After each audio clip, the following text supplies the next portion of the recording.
Hello, everyone. Today we'll do epistemology, which is to study knowledge. All right, what is knowledge? So, the world is a complex place, and a lot of stuff can happen. You have a body that can do a lot of stuff. You can say stuff, you can think stuff, and everything has consequences. A always affects something else, like B or yeah, so forth. Some of those consequences you don't have to care so much about, but you gotta gain the knowledge to know what the consequences are. And what is it that you're modeling then to know this in your mind?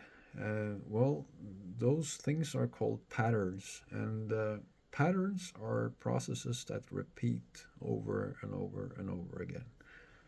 So, say something simple like if you learn how to tie your shoes.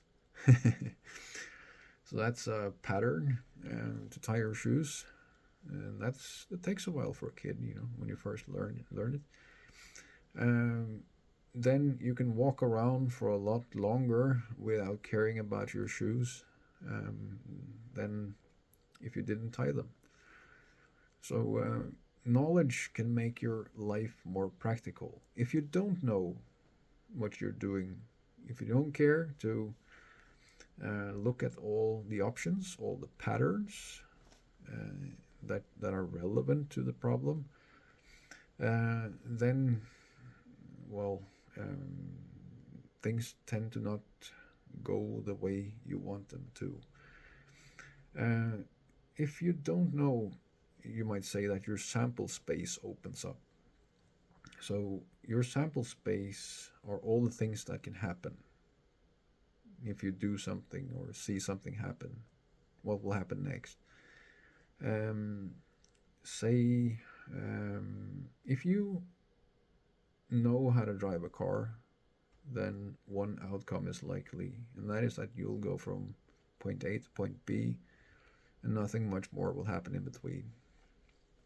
If you don't know how to drive a car and you decide to drive a car, a lot of stuff can happen, of which most of the outcomes are negative in some way. You can imagine what might happen. So, by not knowing, and some people even choose not to know, you open yourself up to a larger sample space. So, most of the things that can happen in the world, you don't want them to happen. There are only a few things in life that you want to happen that have positive, pleasurable, or useful outcomes. And we humans are pretty complex beings. We have large brains that can store a lot of knowledge, that can control our body, can control our mouth, that we can say a lot of different stuff, and all this stuff has consequences. And the complexity of us is exponential if we compare ourselves to the rest of the animals in the world. They just don't have so many options.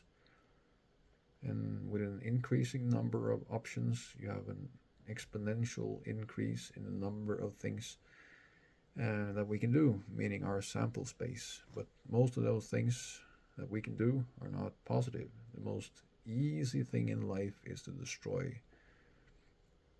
That's the first mode of control that a baby learns when it's doing stuff. It destroys. It's much more complex to pick out those few patterns that are really useful. And as the baby grows up, it becomes an adult, and it's, well, after a long while, it starts to do useful stuff. Some babies never get to this stage. They never grow up, and they stay in the, well, unuseful space or even the destructive phase. And yeah, it might be a mix. Right, bye for now.